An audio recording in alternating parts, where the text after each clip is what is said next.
1300여 년 전 사곡에 송림사라는 절이 있었다.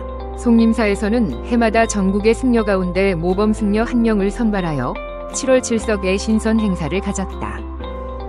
신선 행사는 선발된 모범 승려가 절 뒤쪽에 자리한 신선대에 올라 기도를 하면 그날 저녁 구름을 타고 하늘로 올라 극락세계로 간다는 것이었다. 해를 거듭할수록 이 행사는 전국적으로 유명해졌다. 모든 스님들이 이날의 주인공이 되고자 원했다. 이 소식은 서산대사의 귀에까지 들어갔다. 대사는 몸이 죽어 신선이 되는 것은 좋으나 육신마저 그날 저녁에 사라진다는 사실을 다소 수상쩍게 여기고 어느 해 그 행사에 몸소 참석하였다. 대사는 칠석 날 밤 선발된 스님에게 비단 승복 한 벌을 상으로 내리는 한변 신선대 뒤 켠에서 몰래 이를 지켜보았다. 술시와 해시가 지나고 자시에 이르자 계곡을 흐르는 물소리만 높았다. 대사는 초조와 긴장 속에 연불만 외웠다. 바로 이때 신선대 밑에 용소가 뒤집힌 듯 요란스러워지고 물기둥이 하늘로 치솟아 오르면서 기도하는 스님을 덮쳤다. 실로 눈 깜짝할 사이였다. 그 물기둥은 용소에서 용이 못된 이무기였다. 다음 날 용소에는 승려와 함께 이무기가 죽어 있었다. 이것은 서산대사가 주문을 열심히 외우고 낙무관세음보살을 수없이 되풀이한 보람으로 이무기도 승려를 아주 삼키지 못했을 뿐 아니라 대사가 상으로 준 비단승복의 독을 발랐기 때문이었다. 대사가 곧바로 이 비밀을 공표하자 신선 행사는 이듬해 없어지고 송림사도 몇 해 못 가 문을 닫았다. 이때부터 그 계곡은 뱀사골로 불렸다. 그리고 이 일대 마을은 반설리 나칭하게 되었다. 그것은 신선이 되려던 스님이 이무기에 잡혀 절반밖에 못 되었다는 뜻에서 붙인 이름이다. 이와는 다른 이야기도 있다. 6.25 때 이곳에서 빨치산 활동을 했다는 한 주민은 뱀사골은 뱀과 전 혀관계가 없으며 배암사골이라고 주장하였다. 깊은 계곡과 함께 바위가 겹겹이 둘러쳐져 그렇게 이름 붙여졌다는 것이다. 그는 또 지난날 실제로 이곳에 배암사라는 절이 있었다는 얘기를 들었다고 하였다. 이름의 유래야 어쨌든 뱀사골 구비구비마다 숱한 명소와 연못이 즐비하다는 것은 확실하다. 사람의 간장을 녹인다는 간장소, 술병처럼 생겼다는 병소, 안개를 내뿜는 안개소, 찬바람이 인다는 바람소, 산돼지가 목욕을 한다는 돛소가 있으며 지난날의 용소는 오늘날 뱀소로 바뀌었다. 신선대와 서산대, 병풍바위, 귀신바위 등 각종 바위 명소 또한 많다. 뱀사골은 깊고 험한 계곡을 자랑하지만 결코 요란스럽지는 않다. 길게 들어놓은 구렁이와 같다. 계곡을 잇는 윗부분에는 삼도봉이 자리하고 있다. 전라북도와 전라남도, 경상남도를 구분하는 지리산 위 이 산봉우리는 지난날엔 날날이 봉이었다. 나달을 쌓아놓은 모습이라는 뜻으로 나달봉이라 이름 지어졌으나 발음상 날날이 봉이 됐던 것이다. 배암사가 와전되어 뱀사골이 되었다고도 한다. 지금으로부터 1300여 년 전 반선 고을 전적비 장소에 송림사가 있었는데 내년 도를 닦은 고승이 많이 모여 수도를 하였다. 이 절은 실상사보다 약 100년이 앞서 세워진 아담한 절로 연조로 따지면 실상사의 선배라 할 수 있었다. 그런데 이 절에서는 해마다 한 번씩 불도를 제일 정성 들여 믿으며 모든 불제자의 귀감이 될 만한 승려 한 분을 뽑는데 이날 뽑힌 승려가 칠석날 정성껏 기도하면 아무도 몰래 구름을 타고 은하수를 건너 하늘을 올라간다 하였다. 이것은 부처가 되어 극락세계로 가는 것으로 불도의 최고 영광이었다. 때문에 이 행사는 해를 거듭할수록 성황을 이루어 이제는 불교 신자가 아닌 이도 방방곡곡에서 모여와 신선이 되어 극락세계로 갈 모범 승려가 누가 될 것인지 지켜보았다.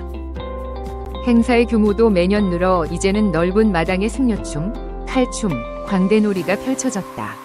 그러던 어느 해 이곳에 서산대사가 찾아왔다. 대사는 선조 때의 고승으로 법명은 휴정이었으며 임진왜란과 정유재란 때 전국의 승병을 총지휘하던 국가의 큰 기둥이었다.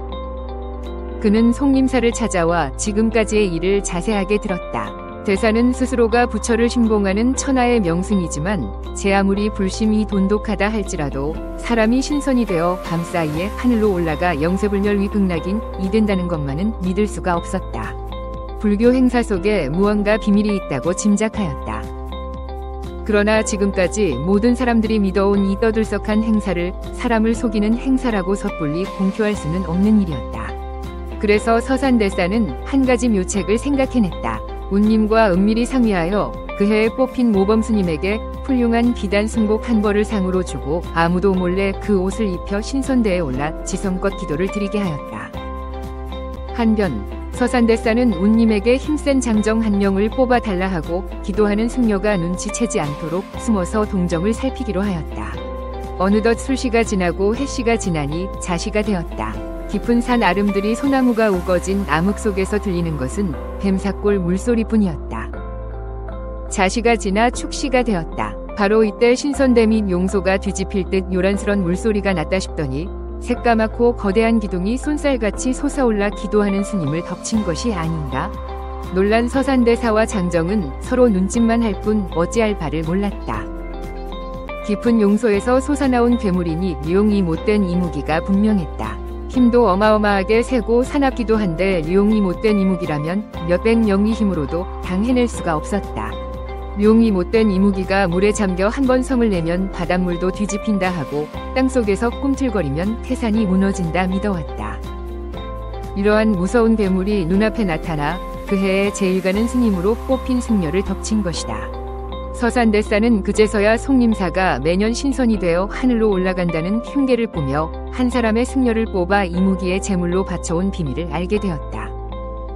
다음 날 아침 일찍 신선대를 가보니 승려와 이무기가 함께 있었다. 이것은 서산대사가 주문을 열심히 외고 나무관세음보살을 수없이 되풀이한 보람으로 이무기도 승려를 아주 삼키지도 못했을 뿐 아니라 상으로 준 비단승복에 독이 들어있는 것을 누구도 모르고 있었던 터라 이무기가 이에 중독이 되어 죽은 것이었다.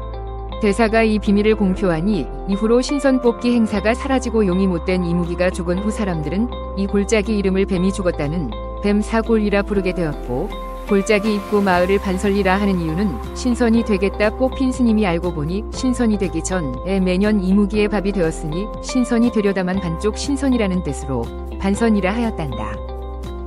또 옛날 신선대 부근에 조그마한 정련암이 있었다. 그것은 정련대사가 지은 절이라 이름을 정련암이라 하였다. 연꽃은 부처를 상징하는 신선의 꽃이요 옛부터 연꽃은 꽃 가운데 군자라 하였다. 정은 한없이 맑은 것. 그러므로 정년이라 하면 맑은 연꽃이 된다. 정년대사가 이 암자를 세운 뒤 90살까지 장수를 하다 입적하였는데 사리가 엄청나게 많이 나왔다. 제자들은 스승의 사리를 쌓아 탑을 세우고 암자의 이름을 정년암이라 불렀다. 다른 일설에 따르면 먼 옛날 삼국시대 때 백암사라는 사찰이 있었다.